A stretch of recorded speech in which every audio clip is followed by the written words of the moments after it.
Welcome to Transcendence Talks podcast with your host, licensed professional counselor, Kristy Crabtree. Join us as we build the bridge between psychology and spirituality and discuss psychology for the soul.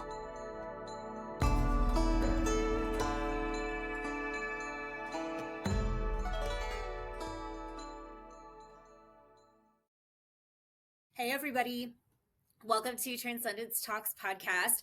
Today, I am excited to introduce Michelle Warnica. She's actually here with us today from Mexico. She is a spiritual teacher. She's a healer. She hosts one-on-one personal and private healing retreats that are led by your higher self. And I'm so excited to dive in with her today so you can learn about exactly what that means. Michelle has such a unique story, and she was guided by her higher self to move down to Mexico at the age of 60 years old, to leave her life in Los Angeles, California, and open up the Mariposa House of Metamorphosis. So welcome, Michelle. Welcome, and thanks for being here. Yeah, thank you for having me. Really excited. Absolutely. So, I mean, I'm going to be honest. I'm personally kind of just intrigued to hear more about your story. You know, before you and I jumped on, I got on your website and I read a little bit about your personal healing journey. You have me really inspired. I mean, I don't know a lot of people that are just like, I'm going to start my life over at 60 years old and do something that's so far out of my comfort zone. And hats off to you, sister, because I just feel like that's a bold move. But when you're guided, it's painful not to. It's painful not to take those leaps. So I'd love to hear more about your story. Yeah, I feel, a lot of people tell me I'm brave. You're so brave. I can't believe you did that. But for me, I just didn't feel like I had a choice. Like I wasn't living this. On the outside, my life looked really incredible. I was a professional salesperson for all my life. I'd never really had another job, except for like waitress or, one of those things, but that's still selling. And so I always was made good money. And I, on the outside, looked like I was living the dream, had the beautiful house and Lexus and, all the accoutrements that goes with that. But behind closed doors, I was drinking a lot. Like I was a full-on alcoholic. I always called myself a party girl. But now, looking back, I was full on alcohol. I think one of those alcoholics that like a maintenance alcoholic, where you're drinking but you're maintaining your life. And yeah. I worked in treatment centers for a lot of years, and I worked at some fancy ones, and we would call that they called it a high bottom alcoholic. And, they always said that the high bottom alcoholic was the most insidious because you could always just be like, well, I've got the house and I've got the Lexus and I must be fine. Like, don't comment on my drinking, And so it was always like the most insidious. And, my job, I had the perfect job because I traveled all over the country and I was paid to wine and dine people. And because I lived in California, I'd been to every valley. I knew all the wines, and I was the one that they always handed the wine list to pick the wines. And it was just part of my job, drinking and entertaining. So I really got paid to party, which is a great gig for a lot of years. And then at the end, when I was 55, I got laid off and my company was acquired. I really felt like I had always been recruited and referred and everything had always flowed. And then at that point, it didn't really. And I could tell it was kind of done. And I had been done for a while. But the money was good. It was an easy job. And, so I just kept doing it. But I felt like it was like an old relationship where everything was done. Like we just had outgrown each other. And I really felt like I really felt this really incredible drive to be of service. And I had no idea what that meant. I just knew that I was 55 and that I was very wise and I'd lived this incredible life. Had so many high highs and so many low lows, but I've always been, my sister will tell you I was extremely lucky, but I think that I just was always in flow. She's the person that always had a plan B in case plan A didn't work out. I never had a plan B. I just was like, this is what I'm going to do. And if it didn't work out, I just shifted, I was like, oh, and you just okay. trust. Yeah, exactly. So up And to that point, had you consider yourself a spiritual person? yes, I had, when I was 39, I guess, I had moved to California with my fiance at the time. And we were going to get married. And then, long story short, that didn't work out. But he didn't ever really break up with me. The way things happened, everything just kind of ended strangely and without conversation.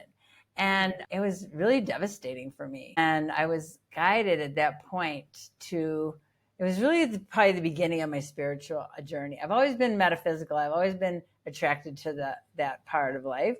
But it was where I was really literally guided to a spiritual teacher in LA to heal. And I did a lot of healing work there. So that started my spiritual journey. I was 40 then. And then it just, so I was always considered myself spiritual, but at the same time I was drinking and numbing and not, it was a real polarity in a lot of ways. And years later, I actually went to the city in Mexico that everyone told me about, how spiritual it was and how much they loved it. And I went there for a silent retreat, but I didn't stay on property. I had to walk every morning and every night back to my Airbnb. And there was all these party people there, like literally passed out in the street. And I was like, this is supposed to be like the spiritual place. And here's this guy laying here in the middle of the street who wet his pants. And I was really triggered by it. And I didn't really understand it until like I got back home. And I was like, why am I so triggered by that? And I think because that was kind of my life. Like, on the outside, it looked really great. But on the inside, I was really just this drunken woman, that was trying to numb out all my feelings. It was like a sacred mirror, right? Sometimes it's like we find ourselves judging something externally when realize what we're actually doing is judging ourselves internally. It's like a reality is just being reflected back to us through these sacred mirrors. Yeah, so true. I love that phrase, sacred mirror. So yeah, so then I just started doing things. I actually just wrote a chapter in the Spiritual Awakening book and about my awakening. And it was a great exercise because I went through the whole thing because that was 2015, it's 2025, so almost 10 years. And to see how far I've come and all that I've done in that time, because I really wanted to be of service. I really wanted to find my purpose. I really wanted to get clarity on what my next step was. I didn't know what it was. And so I just kept following the signs. I knew that there were signs. So I just kept asking. I started meditating and I kept asking for signs. And then I just kept being guided along the way. It was really, as I was writing the chapter, I realized I didn't know what I was going to do, but I knew I was going to be an entrepreneur. So I went to classes and workshops, and I just kept learning and growing and working on that part of myself.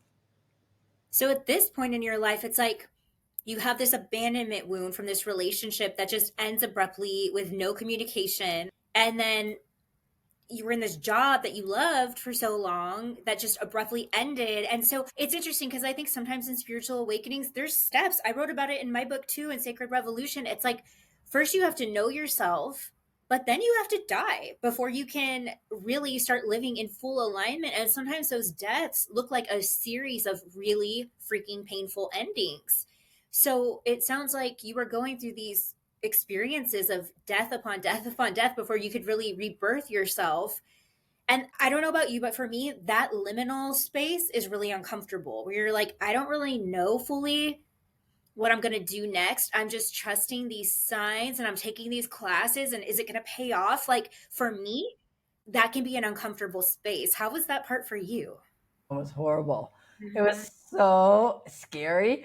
But I didn't really, I really isolated. I remember one morning I was selling, I was working for a network marketing company selling this legal membership. And I was going on appointments and doing what I do as a salesperson. And a friend of mine called me just as I was walking out the door. And she's like, how are you? And I just burst into tears. I had no idea how I was because I hadn't been out to talk to anyone. No one had asked me. I just was keeping my head down, watching YouTube, Tony Robbins, all this stuff, just trying to stay positive. And and so I just was like, and she's like, why haven't you reached out? I go, because I didn't even know I felt this way. I thought it was fine, Yeah, it is so. And so at this point, are you still drinking? Have you decided to stop? And what was that all like? Yeah. So 2016, I'd been, I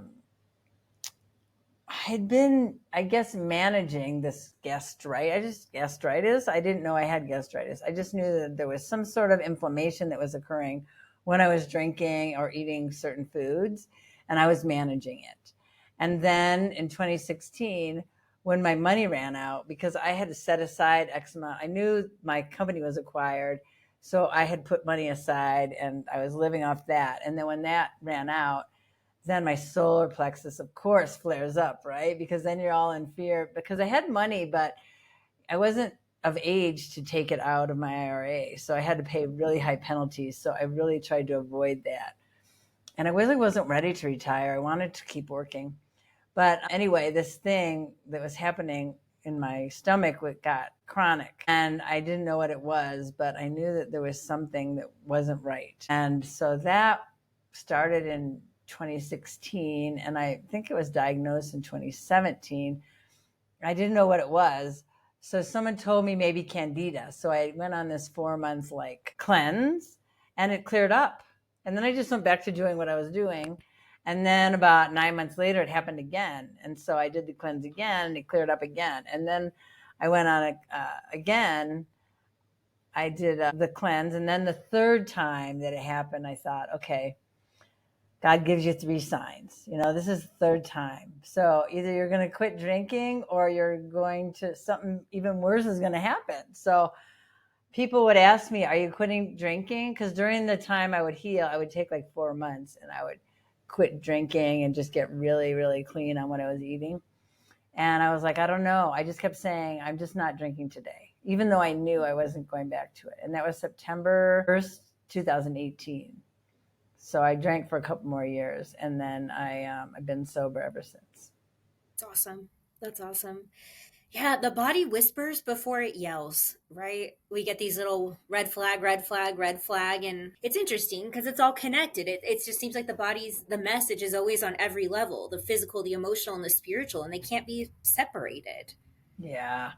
And I had lost all this weight, because I couldn't barely eat. And I had cut my hair, and I remember sitting in my living room one night with my Cosmopolitan, my little one hit, and thinking, what the hell is going on with me? This is so weird. I just was really in the dark night of the soul, and I didn't know what I wanted. And I just, I just was numbing. And I used Oracle cards. And do you know what runes are? Mm-hmm. Yeah. Yeah. My runes, I love my runes because they give you a really kind of, I'm like a Scorpio, so I like to go deep. And so the runes they don't really give you an answer. They give you another question, right? That you have to really feel into. So I was reading, I pulled some runes, and the one I pulled, I don't remember which one it was, but I remember it said, you are transforming at a cellular level. And when it said that, something inside of me was like, oh, okay, that's what's happening. It gave me comfort. I don't know why, but somehow I knew that I was transforming and that it was all going to be okay. Wow. When everything is in chaos, right? It's like, I don't know where the money's going to come from. I don't have a relationship, my job, all my security. It's almost like uprooted is what it feels like to me. Completely uprooted. Well, there was even more going on, Kristy, too. I had, before I was laid off and all this happened, I had a stroke in I was 49 when I had my stroke. And so I had also, and when you have a stroke, it's very physical, even though it's your brain. And I was paralyzed on the left side, and I had to learn to walk again. And I think there was really also a time when my career really shifted because, all of a sudden your priorities really change when you have some sort of big thing like that happen. So I've had a lot of physical things happen that have also shifted me dramatically as well. So have you asked your higher self Why? Because my belief, right, is that our higher self sets up these situations in our life to deconstruct us so that we really have to start reevaluating our lives, our values. Are we living in alignment with these things? And it really makes us question. And to me, sometimes it feels like the more resistance we have to pursuing what was meant for us on a soul level, the more the things keep coming in order just to push us back onto that path and redirect us. Did you have those conversations with your higher self? What's going on? What am I Yeah. missing? What is this? Well, I wasn't really connected at that time, but I Mm. have since I became clairaudient and I do connect to my higher self and other people's. We've had those conversations, and what I gleaned from that is that, I was drinking a lot. And it was one point I went back and was looking at my journals in my 40s. And I remember getting a cold sore, just going back and reliving them because I was so unhappy. And Yeah. although on the outside, I was just this party girl, living the life, but on the inside, I was just empty and lonely and just really unfulfilled. And so really I believe the stroke was really to get me on my path, to sober me up and get me. But, I'm really stubborn and resistant. Resistance has been a really big thing for me. And so even though that happened when I was 49, I didn't quit drinking until I was 57. So I kept on keeping on. I was like, yeah, I'm not letting go of that. That's like, oh my gosh, Right? I don't want to feel these things. who am I without drinking? And it took me several years. Yeah, it took me several years to find my joy again, really, because I was like the life of the party. I was always laughing and joking, and I didn't take anything very serious. But I'm actually a very responsible, serious person. And so without the alcohol, that can really weigh heavy on you. And I think I went to a retreat in October, and we were in the ancient land of Teotihuacan in Mexico. And we all went out for dinner one night, and everybody was dancing, and it was really fun. And I was like really right in there with them. And I think I found my joy again. But what's that? That's like 8 years later. So it took me a long time. Wow. Yeah, absolutely. So no wonder you're having all these solar plexus issues, right? I mean, that question, who am I without the job, without this relationship, without the alcohol? And it's just literally inflaming the solar plexus, which asks, who am I? I am, right? With Exactly. the seat of that I am. So what was the guidance that you received then to kind of work your way out of the darkness, out of this hole, and into birthing yourself into something else? What did you receive? Well, my cousin says I'm an eternal optimist, and I think that is true. And that's probably one of my strong points. But I'm also very resourceful. And so I was working these little jobs. Nothing was really happening for me. And I thought there must be something more I can do. I'm going to be an entrepreneur. Maybe I should work for some entrepreneurs and find out what that's like. I'm smart. I have resourceful. I can figure things out. I'm a valuable asset to somebody. And I was listening to a podcast at the time that was all about, I forget the name of it, but it was all about it was all the brands that and it was their story. And in the stories, there was always like a person that was the founder and the creator. And then they would find that person that would help them bring it into form and support them through it and bring it into success. So I thought maybe that's what I'll do. I'll find somebody that's really, doing something really great, and I'll help them to bring it forward. I have a lot of skills to do that, and still not thinking that I'm going to be the person that I'm going to help someone else do it. And so then I created this business called Entrepreneur Liberator. And I just worked for all these women coaches and healers and entrepreneurs. And I didn't make a lot of money, but it was the best experience. I learned so much. And I learned too that I don't want to be somebody's operation person. That's not who I am. And so, you have to put yourself in these uncomfortable situations, or at least take risks and get out there to see if it's really for you or not. If you don't ever try things, then you're never going to know. And you're never failing, right? If it doesn't work out, it's just a life lesson. take it and move on to something else. Absolutely. Yeah. I mean, sometimes we just figure out who we are by learning what we're not. Yes, and I learned that. And then, but I was still on this path, and I ended up finding this essential oil called Melissa. And it was at a thing, and it's called the oil of light. And it's supposed to help you. I was reading the emotional benefits, and it was every question that I had about what I was going through. And I'm like, I don't care if it's 120 for this little teeny bottle, I'm getting it. And I put it on my third eye every morning. And within a couple months, I started hearing voices. And I started being guided. And then that was kind of when my clairaudience came forward. Okay, we need to dive deeper into this because I'm like, this is the stuff that I love. This is the juicy stuff. Because I love learning about the process of waking up your gifts of ascension, and I feel like I'm sure the oils help, right? There's probably properties in there that maybe detoxify the pineal gland or open it or something like that. But I think this is more about you than the oil, right? It's almost like I don't want to give it that much credit. I'm kind of wondering, what were you experiencing at the time, maybe that made you more open? Were there things that you were looking at inside yourself that maybe before you were afraid to look at? What changed along with the oil? Well, I was doing everything. When I first got laid off, I started meditating, and I made that a priority, and it became an everyday thing. And no matter what was happening in my morning, I took those it started out at 5 minutes, and little by little it increased, but it was a non-negotiable for every day. So I had that silent moments every morning And then I also did that book because I felt like I'm changing at a cellular level. I'm becoming a new person. So I got turned on to Joe Dispenza and that book, Breaking the Habit of Becoming Yourself, or whatever it was. Yeah, I think that's it. Mm-hmm. Breaking the Habit of Being Yourself. Yeah. I did that book.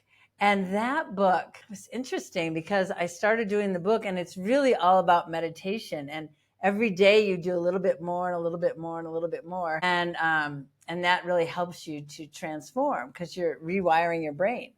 And I had gone to an event, and I was talking to some woman about it. And she goes, "Oh, yeah, I love that book." And I said, "Oh, did you do the meditations every morning? How are you doing it?" Because it started 20 minutes and ended up being like an hour and a half. I mean, it was like a big commitment. She goes, "Oh, I didn't do the meditations." And I'm like, well, that's kind of the whole part of the book. You know what I mean? But I was doing the meditations, and I was really I was very committed to this transformation. I did not know what it was, but I knew it had to be better than where I was. And so the last day, I remember I did this hour and a half meditation, and where I just brought in all this love, and all this stuff was starting to happen to me. Like I was like incredible things were just showing up and manifesting, and I was just in such flow. And then this day, I felt love, and I was asking for a sign that I was loved. And that morning I went out, there was a windowsill right out my front door. I had a townhouse, and I went out there to get the mail, and there was a bouquet of flowers there. And it was Valentine's Day, and I don't have a sweetheart or anything. And it was this beautiful bouquet of flowers. And I was like, who would give me flowers? Wow. And it was just this little note from my neighbor. She had been at an event the night before, and she stayed to the end, and they were giving away the flowers. And she was like, "I just wanted to let you know what a wonderful neighbor you are, and so grateful that I live next to you." And I just literally started weeping. Like, it was such confirmation of the work I was doing. And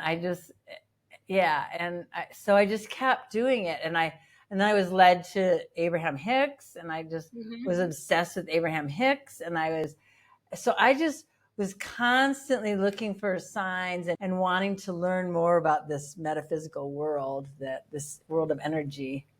And because also I was feeling a lot of energy in my body, like things were changing in my body, and I didn't know it at the time what was happening, but there were like entities that were just coming into my body, but I didn't know. I just felt it as a vibration.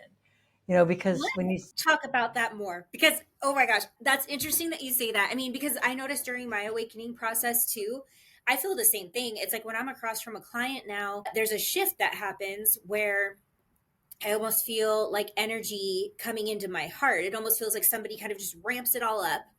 And there's a sensation. You feel literally different in your physical body, and it comes out my left hand. And that's when my gifts seem to turn on. And it's like, it's almost like the sign that, okay, you're about to open up and you can receive messages for the person sitting across from you now because the energies are on. And so that's kind of what that means for me. And sometimes I do channel. Sometimes it's not a channel. Sometimes psychic information comes in. But, I tend to draw in a lot of clients who hear voices, but they're not schizophrenic, right? Or schizoaffective, but they have these spiritual gifts, and it often gets misconstrued. They feel like they're going crazy. And I get that, because when it first started happening to me, I would get sensations like I'm floating, and I would feel like I'm floating so far outside of my body that I'm like, I don't even really know if I'm connected to Earth. Am I dying? I mean, it could be scary when it first starts happening, because it can come on very intensely. So for the listeners who are maybe going through something like this and they don't know how to understand it, can you tell us more about your experiences of these gifts turning on and these entities, and how you found peace with it? Because gosh, it's a process. It really is. And it's been a long one for me. But I think that, the energy, I was being guided. And so I was getting messages about what to do.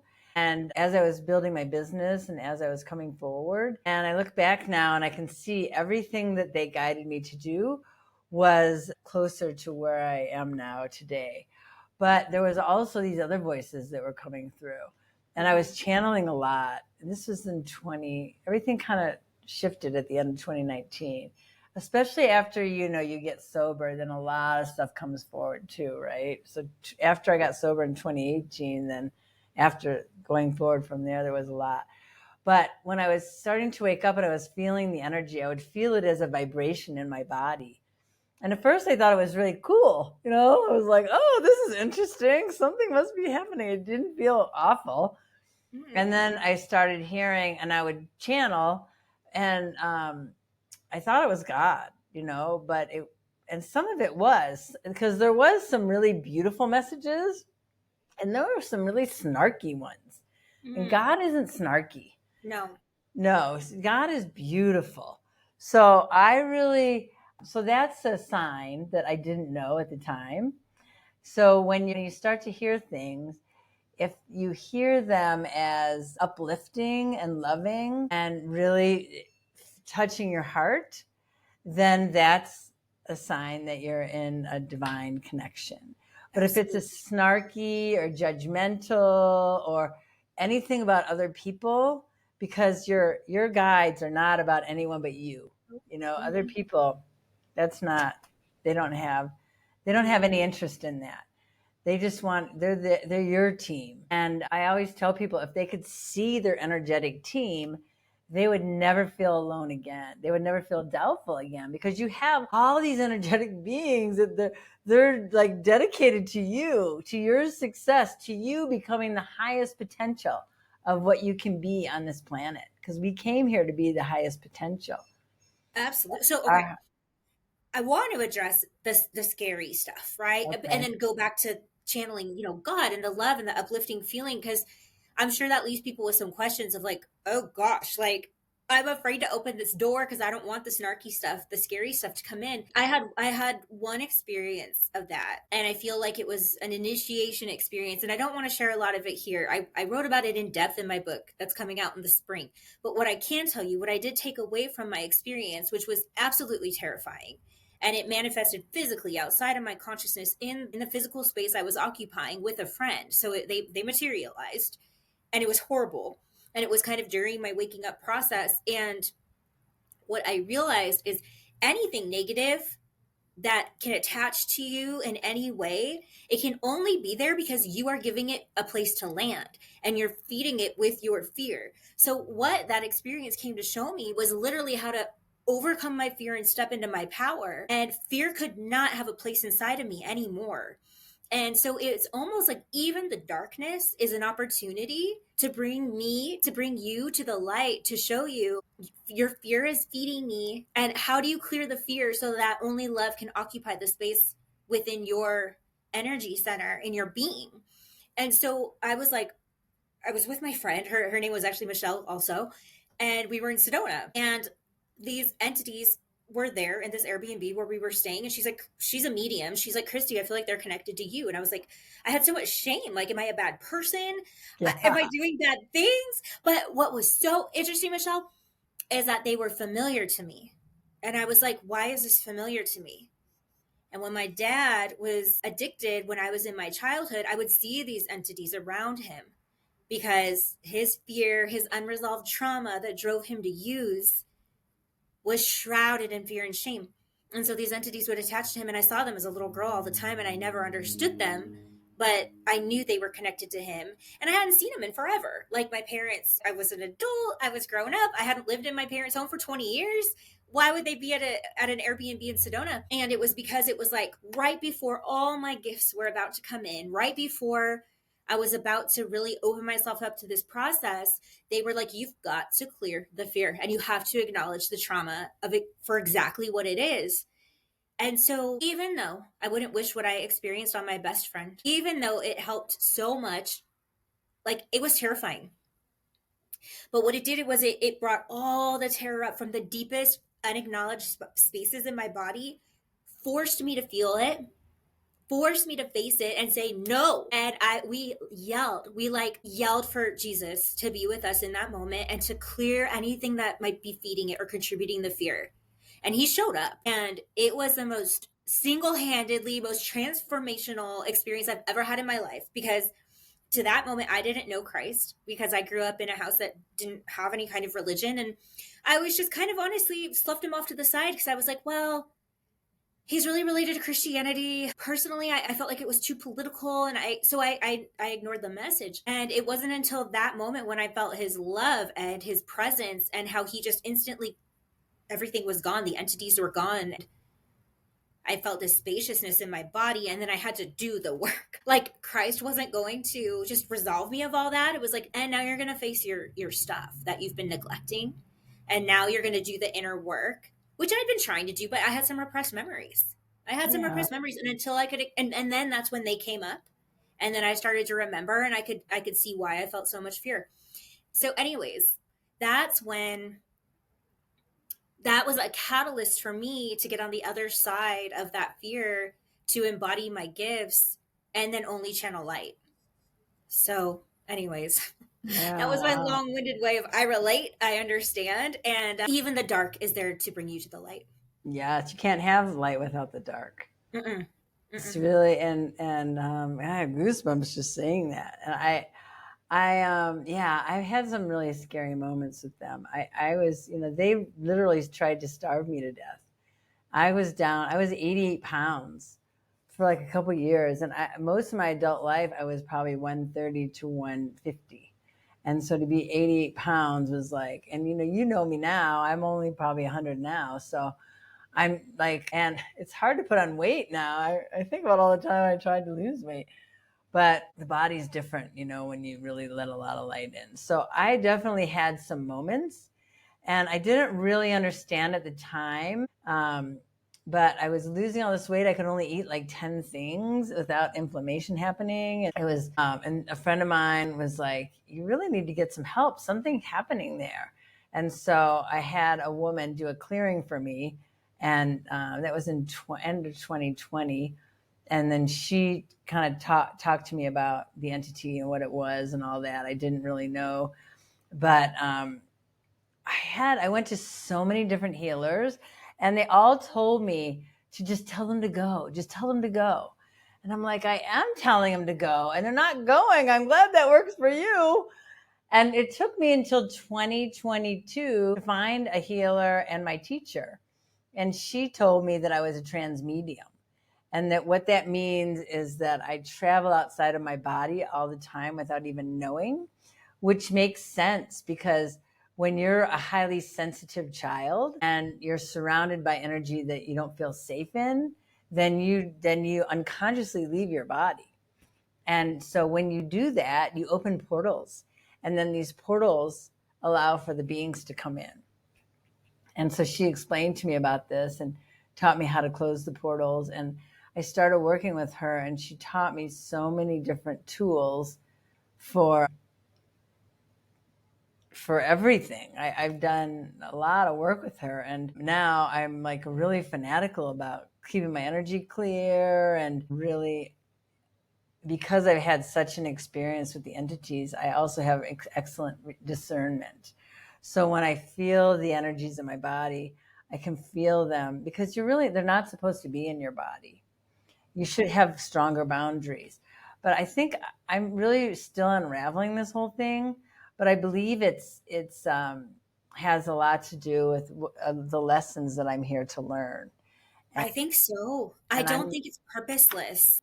No, it's Ever. nothing's purposeless. Mm-mm. So I don't really, I was working with a client, and it was supposed to be a higher self reading. And when I closed my eyes and I was tuning into her, I saw all, like, in the Wizard of Oz, when all those monkeys and the witch are flying through the sky. Oh, yeah. It was like that. And I was like, oh my God, you have a lot of entities. Did you know that? She goes, oh yeah, let me take care of them. And she did whatever she did, which did nothing. Okay. And I'm like, oh, well, you know what? I don't really deal with this. And I really tried to push it off. And I had just graduated certified from this energy school with my teacher. And I'm like, I don't really deal with this. I don't really want it. And this isn't what I signed up for. I came for higher self reading, and now there's like all these entities, and I don't want to do this. And I was in such resistance. And I tried like 4 times to end this healing. Like, and then as soon as I was like, no, I can't do it, I can't go any further, I would hear, do this. And then I would hear, do this. And then I would hear, do this. And so I ended up with her for about 2 hours. And then we got to the end, and it came down to something with her father. And then she wasn't really willing to do the next step, which was forgiveness, and which is such a powerful tool, right? I mean, forgiveness is probably one of the most powerful and underrated tools, and gratitude that you can use. So forgiving yourself, forgiving the other person, and then finding gratitude for everything. I mean, even for these entities, I find gratitude for them because I know they're here for a reason. Absolutely. But I was able to go through that healing and give her some relief. But I'll tell you, I was not really thrilled about it, because I do a lot of that for myself, but to do it for another person is a lot. It's intense. And I feel like that too. It was like, for me, after I got through, it was, I woke up from sleep for me a few days after that happened. And the message, I heard it loud and clear. You are no longer haunted by your childhood. And I was like, wow.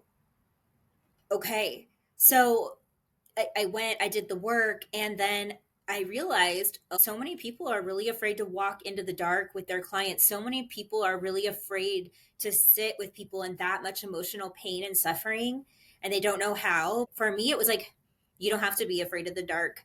You've been it, and you've been there, and you know how to get out, and you know how to pull people out.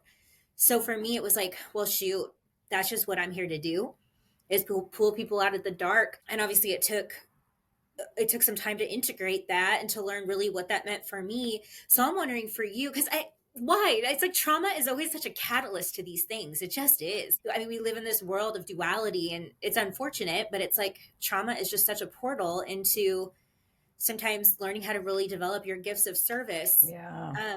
So did you develop your transmediumship any further, or were you kind of like, no, I don't love that? Or what was your response?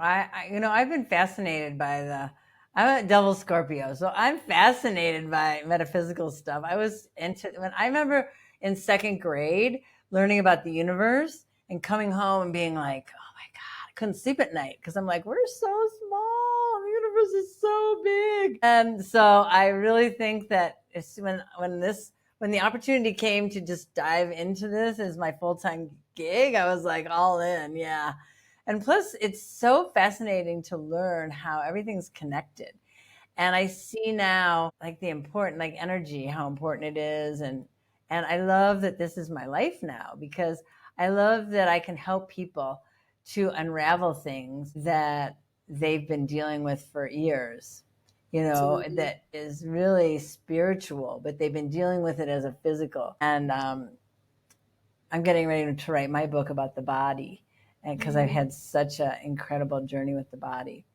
But I'm excited to read that, Michelle. I'm excited to write it. I have no idea what's going to come through. The body is seriously, I mean, for me too, right? I think in every journey, I've come to the conclusion, and I'm curious to hear your thoughts, but the body is the subconscious mind, in my opinion. All the things we don't want to acknowledge, all the fears, all of the emotions that we suppress or repress end up in the body. And then the body starts to get inflamed and we start to become in pain. And then it forces us to look at ourselves and to nurture and honor some of those things.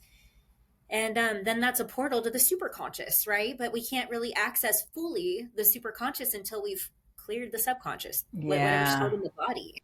It really is. And the body is just one of the things that I think my biggest takeaway from the body recently, probably in the last year, is my body doesn't want to be fixed. It wants to be nourished.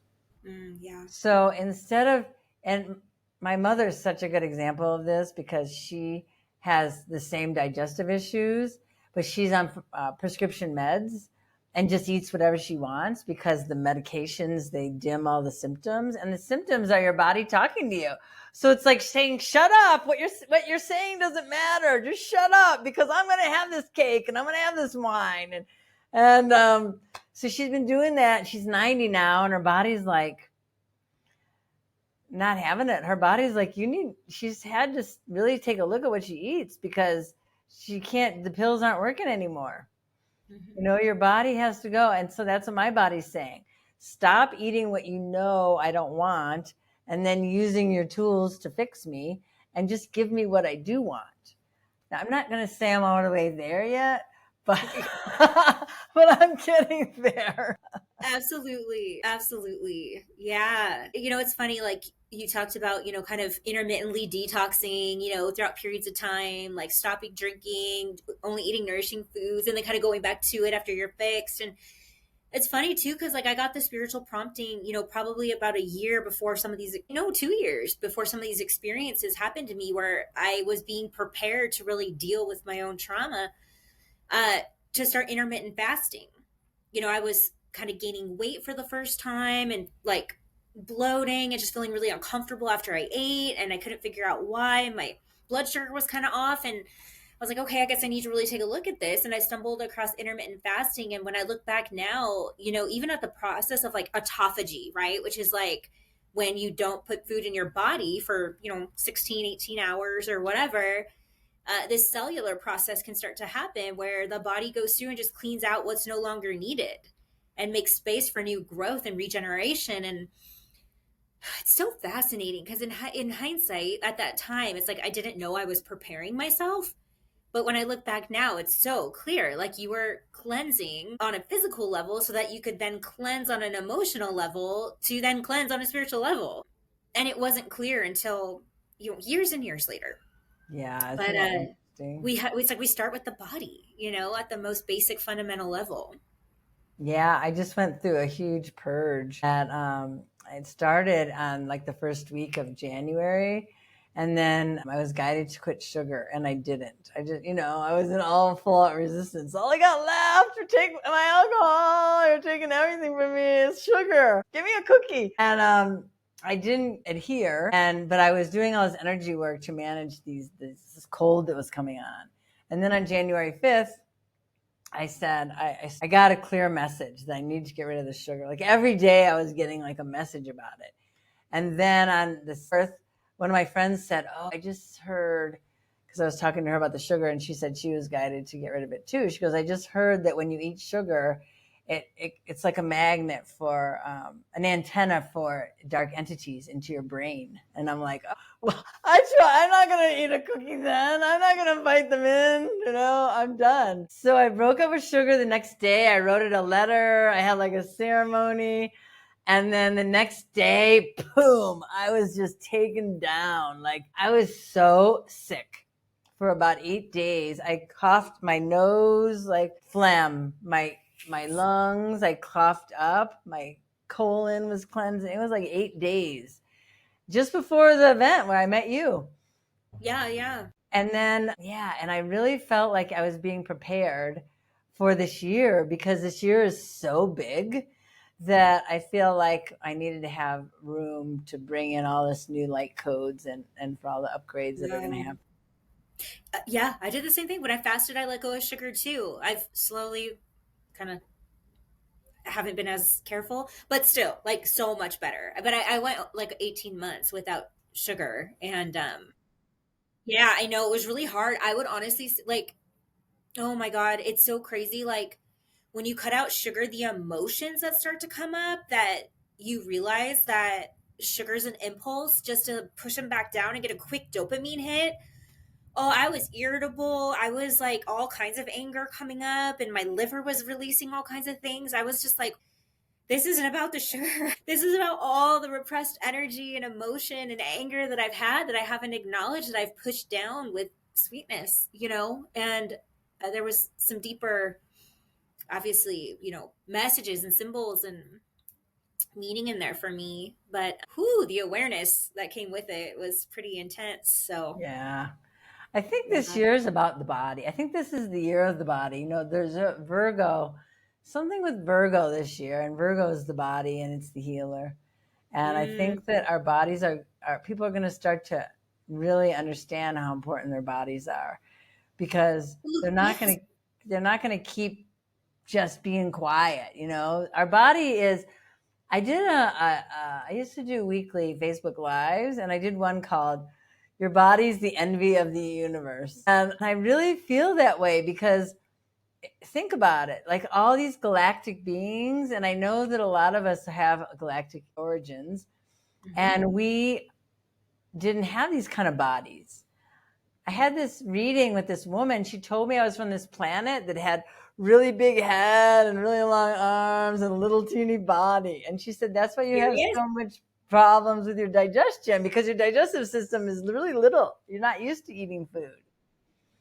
And I was like, that makes so much sense. She goes, you've had this all your lifetimes. I've heard from my guides, you know, that like breatharianism is an option. And I'm like, well, maybe for you, but I'm sticking with food. I'm 88 pounds. I'm going to try and gain some freaking weight. I don't think I've ever heard that term before. Breatharianism? No. Oh, well, it's actually, there's a whole bunch of people that do it. They don't eat. They breathe. They breath. Stay alive. Yeah, I met someone. He just said he did it for 2 years. But his energy was so heightened that he couldn't leave the house because he was just so sensitive. And so he just was like isolated and became a hermit. And so he decided he wanted to get back on food. And now he's a vegetarian. So I want to bring it all the way back, because you are just at this place of using Melissa oil on your forehead and then doing these practices and meditating.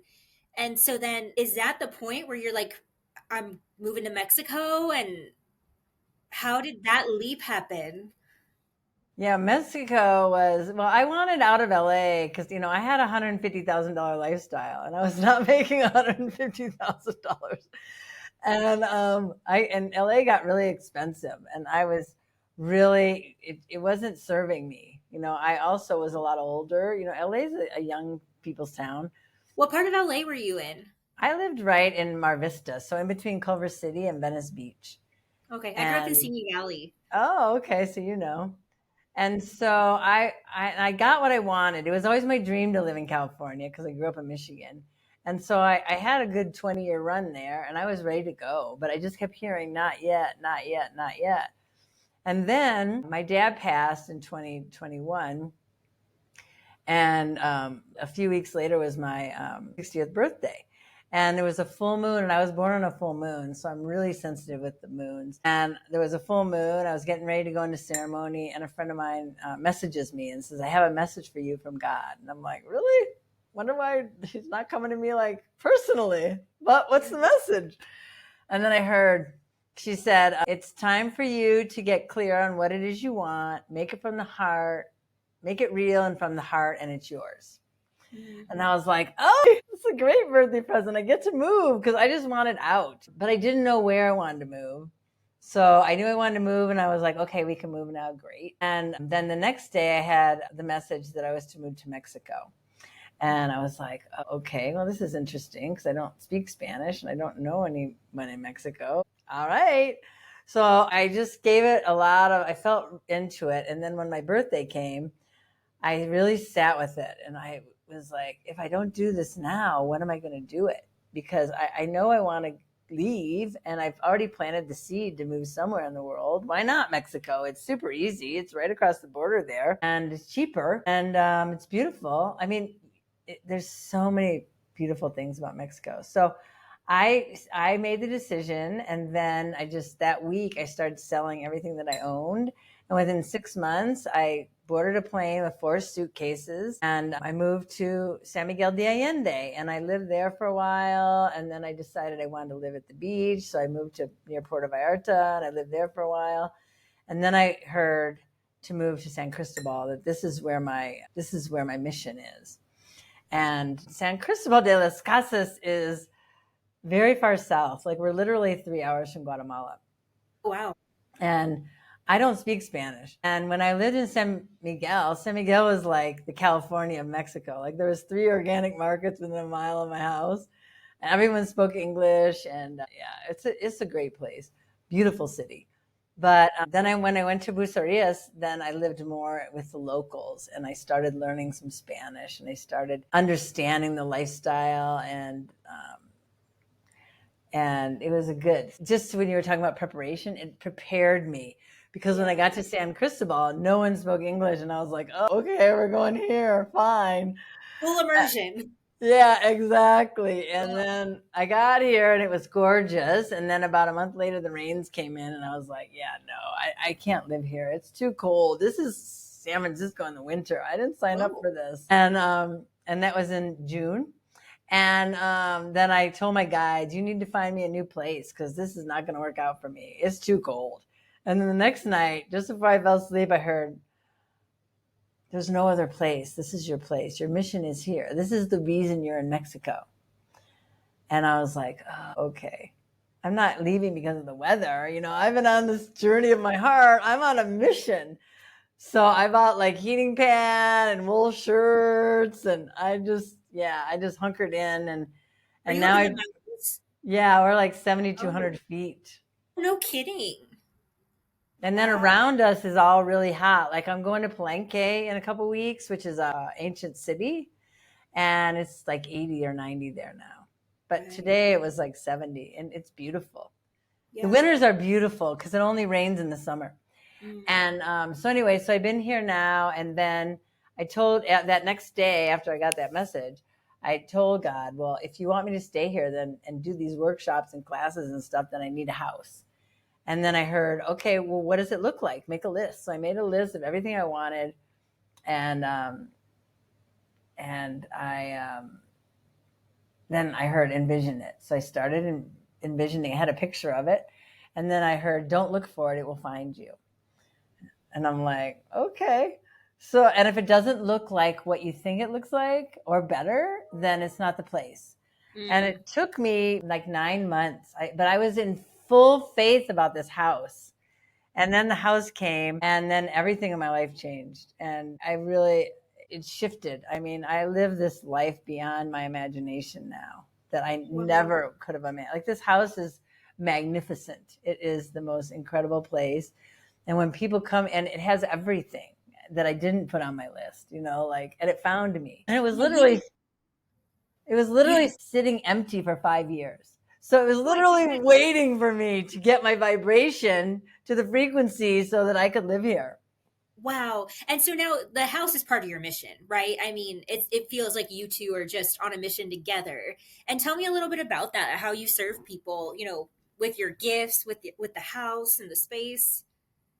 Well, it's really, the house is like its own consciousness, and it's transforming with us. And so it's a retreat. I host retreats, one-on-one retreats for women over 50 who really want to reconnect to that sacred voice within, that want to create the next chapter of their life, but they're stuck trying to figure things out and waiting for things to make sense. Or they're, we're downloading things, right? We get inspiration. But like we talked about earlier, how do you know when it's God, when it's divine, or whether It's just your little teeny mind trying to figure things out. And that's a really important discernment. So I want to tell you that if it's something that you already know, if it's something that's reminiscent of your past, then it's probably from your mind. Because God has a bigger, like just like Oprah said, God has a dream for you way bigger than you could ever have for yourself. And so when you really tap in and you start to hear what you're supposed to do, it should be, wow, it should be big. Like when I came to see this house, I was like, why do I need this house? This house is huge. Like, and I'm like the old lady on the hill with the big house, you know? People are like, who is this woman? And why does she live in this big house all by herself? And, but it's gorgeous and it has everything. And I have a community here. It's really a party house. I host events and it has a retreat room and it has a sauna and a healing room. It has a gym, pizza oven. It has everything. So they come here and I connect with their higher self before they come, and we create, me and their higher self, an experience for them so that they will have a metamorphosis. And God was very clear. It's not a transformation. It is a metamorphosis, what happens when they come. They're going to change at a cellular level from being here for a week. Wow, that is incredible. Yeah, it's really, really magical. And the people here, there's people from all over the world. It's not like a bunch of Americans and Canadians. I have a lot of Mexicans in my community, and then there's a lot of Europeans and Americans and Canadians, but it's a true international community. And that's incredible. I use them to bring this metamorphosis together. Right, because you have a whole team, right, of people who have different modalities and different healing gifts and abilities, and local, would you call them shamans or medicine people, or what does that look like? Well, everybody has their own modality, and there's a lot of shamans and plant medicine and that kind of stuff here. I've chosen not really to do that because I don't really, it's not, I don't want to say it's not aligned. It's not something I've experienced. It's not brought me to the place that I'm at. So the people that I work with are people that I've worked with. Awesome. And so I know what they're capable of, and I've had really incredible experiences with them. And so those are the people that you'd work with when you come. And then we have nature here that's like incredible. I mean, breathtaking. And waterfalls and caves. And I mean, it's really a special place. And then the culture, again, you know, this is an old city, but it's a transformational city. Like there's an energy here of transformation where people come, they're called here. And then when they're done, they kind of get pushed out. Like, you know, their relationship ends or they can't find a place to live or they get really sick. And it's like, okay, it's time to go. Wow. How did you find this place? I met a guy on Facebook and he was from California, and it was like a group, and somebody had posted something. I don't remember what it was. And I had posted that I just had sold everything and moved to Mexico. And he said, oh, I live in Mexico too. And then we just started messaging, and he lived here. And so I was like, oh, that sounds like an interesting place. I looked it up. And so that's how it got on my radar. I see. And then I heard from my guides that I was to move there. And I'm like, but I'd been watching the weather, and I was like, I don't think I can live there. And I try to negotiate, right? Don't negotiate with your guides. You're not going to win. No. I mean, you might if you don't do it, you know, but they finally said, you can go to this other place if you want, because I wanted to go to this other city, but you're not going to have the transformation that you're going to have if you go to San Cristobal. And you're not going to have it if you go for 3 months. So you got to commit to a year. And I was like, okay. And then, you know, I was in and out. But now I've been there almost 2 years, and I'm ready to sign another year on my lease. And I think we'll see what happens after 3 years. But I'm definitely going to be in Mexico because I really resonate with this culture. Absolutely. So what are the modalities that you personally use when you're working with women? I'm really about being in sacred space. I think that, you know, so many women try to be guided without having a relationship. But, you know, having a relationship with the divine, it's like having a relationship. You can't have a friend that you never talk to, or you just call when you got a problem. You know what I mean? That's really that's what the divine is. You have to call them every day, and you have to be grateful, and you have to let them know that you have faith and that you trust. I think the other part of my journey that's been really brave, as people say, is just the faith that I've had and the know, because it's a knowing. Even though it doesn't make sense, even though, they told me, don't look for the house, it'll find you, which made how's it going to find me? Well, it did. And you just have to have faith that the unbelievable can happen. Miracles happen every day. And 100%. And so I'm really big about having a relationship with the divine. And so when you come, I spend each morning with you, helping you to connect and literally being your bridge to your higher self so that you can learn, because the higher self knows exactly what you need to do and wants to connect with you, wants to be your best friend because they are you. So why not? Absolutely. Yeah. How would you define the higher self for people who don't know? It's the infinite part of you. It's the part of you. It's your soul that was conceived and incarnated, who knows how many lifetimes ago. It's been here lifetime after lifetime after lifetime after lifetime. It's who you are at the core of your being. And that includes all the trauma and everything that you've experienced in all those lifetimes, because they weren't all rosy. But it also is the highest potential of you. It's you.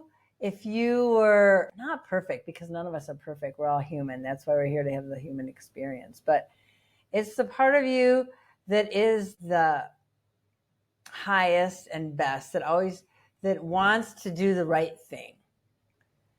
I think it's always wanting to do the right thing for the highest good of all, not just for you, but for everyone. Because we're a collective, you're me and I'm you. So I have to really take that into consideration when I'm making decisions too. And I always say this, and if you do this when you manifest, it will really help your manifestation. If you ask for the highest good of all, then you get a lot more support energetically than if it's just a selfish thing for you and your own self. Absolutely. And I've noticed that. I've noticed when I'm in the most alignment, I can serve more. I can serve from a different place, more heart forward, more open. And I want to go back to something you said that I think was important too, because I feel like sometimes when the universe is asking you to expand, it's scary. Sometimes there's some big asks that are involved, or it really pushes you to some growth edges. And so for anybody who's listening, who might be going through that right now, I feel like sometimes when we ask for these things, we have to be aware that it's going to push us to some growth edges so we can really deprogram or clear out the voice of fear, the voice of doubt, the voice of trauma. And it's some of those experiences that help us really have that discernment that you mentioned of trusting, okay, this is a big ask, but I need to be able to surrender into this guidance and just trust that even though it's scary, it's not only for me, it's for everybody that I come into contact with. Yeah. And the other thing is too, and I think this is the hardest part of manifestation is, but you want to say what's really happening, but it's all an illusion anyway. So I had 1 month to move, right? And I had broken my femur. So I was bedridden for that month and I needed to be out by the end of that month. And then I told my landlord said they would extend the lease for me. And I was like, maybe we should do 3 or 6 months. And I heard, nope, 1 month. You get 1 month. And I'm like, are you sure? Yep. So I had all these people that were, caregivers, because I had 24/7 care. And they're like, so how's the move coming? Oh, great. Where are you moving to? Somewhere amazing. Where is it? I'm not sure yet, but it's close, and and it would frustrate them, right? Because they were like, this woman's crazy. But you know what? It was close. I just moved down the street and it just showed up 2 weeks later in my WhatsApp. So it's about having the faith and speaking it as if it's already done. Yep, absolutely. And that makes you so much more accountable too. And that can be scary. It could be scary to say it out loud, especially when it's big and miraculous and you don't even really understand how it's going to work out yet. You just trust that it will. And that can be a Yeah. really, really scary thing to voice. But those are the tests. Those are the way that you get to the deep interconnection with source, so that you can really be guided, because they know that they can take you farther than they take other people, because you have that trust and you have that faith. And so that makes you really capable of incredible miracles. Absolutely. And I feel like trauma ultimately is the thing, because when we're babies, oh man, just the last time, I've been around like a toddler or a small child, they just have it because they haven't been hurt yet. They haven't had a world that separated themselves from them. As we get older, nobody comes out of this life unscathed, and we start to question ourselves and have doubt. Oh, when I speak up for myself, they get angry, so maybe I stop doing that, and then we start to disconnect and fragment. And I feel like learning how to trust and be guided and have faith is so often about learning how to come home to ourselves and trust that we know what we know, and reconnect all those pieces back together. Yeah. I mean, think about it this way. I don't think, and when I say God, I mean, the higher power source, whatever you want to call it. But I don't think that whoever created this planet and the human being thought, I'm going to create these beings, I'm going to put them down on this planet, and I just want them to suffer and work hard. I just don't think that was the plan. I just don't. I think we've been under that illusion for a long time, and I think it's coming to an end. That's my hope, is that we all collectively, because I think as we individually heal, we build a bridge of what's possible for the collective, which I think you did so beautifully today. And as we show the collective, this is what's possible, that we can have so much more joy and peace and connection and richness, that maybe we finally stand up and say enough of this illusion and this lie. Let's create heaven on earth. Yeah, so true. I think that, we were just, suffering and hard work just became the norm, and we just assumed it, and we used drugs and alcohol and sex. I did, to get by, right? To numb out, so that I didn't have to think about how empty and lonely and unfulfilling what I was doing was. Yeah. And this problem didn't start with us. No. We hope that we can be a catalyst to end it, but it's been on our planet for a long time. And that's been the norm for a long time. Work hard and just kind of keep white knuckling through it so we could just like survive it or something. I think, I think it's time for a new paradigm, and I think it's being birthed. It's interesting. I feel like this is the year when you kind of talk about the year of the body, and kind of cleansing that. I feel like that's happening very globally too, as some of these lies about, the health of our food and our world and our planet are kind of being brought to light. Some of the lies, that we've been fed as a society are coming to light. And I think, I just think it's time. So yeah. I think this work that you're doing, it's important, it's timely, and I think people are ready. Yeah, I think so too. I think people are ready to live a life that they came here to live and be their true authentic self, instead of somebody that they've been pretending to be for years and years and years. It's for safety, for protection. Yeah. Well, so okay, if people want to work with you, and I'm gonna also link this in the show notes, but how can they find you? The best place is either Facebook or my website, which is michellewarnica.com. Perfect. And then if you want to learn some energy tools, if you are at that point, because I believe that energy hygiene is like brushing your teeth or taking a shower. You can't live in this new earth energy without energy hygiene. It's just going to make you sick. So I have a free gift. It's 10 spiritual tools that will help you clear, protect, and connect to source. That's amazing. And how do they receive that? There's a link. I'm sure you'll put the link, and then they just sign up for my email list, and then they'll be able to access the course. It's 4 courses, I think 15 minutes each, so a little mini course. That's wonderful. Thank you so much for that. Yeah, I think it's going to be great. I really, it's all the stuff that I use every single day, and I can't imagine my life without. So, yeah, absolutely. We all need that. I mean, we're faced with so much right now because I think as we kind of come into this new earth energy, we're deconstructing and we're leaving so many things behind. And that's not going to be an easy process. It comes with a lot of grief, and we're all kind of bumping up against our own darkness and transforming it. Oh, the polarities just feel so big. Like it's so beautiful and so good, and it's so hard, and it's all kind of coming together now. So I appreciate that gift. Thank you. Yeah, enjoy. And then if you're interested in finding out more about the retreats, you can just click and discover call with me, and we'll talk about where you are, where you want to go, and I also have a website for the Mariposa House of Metamorphosis as well. And I Beautiful. think I will gave link. you that link. Yep, I will link all that for everybody to find you. Michelle, it's been my pleasure. Thank you so much for being on today. Thank you for having me. It was just a joy. I'm so grateful that we connected at that event a couple weeks ago. I know, me too. Well, take care, everyone, and we will see you soon. All right, bye.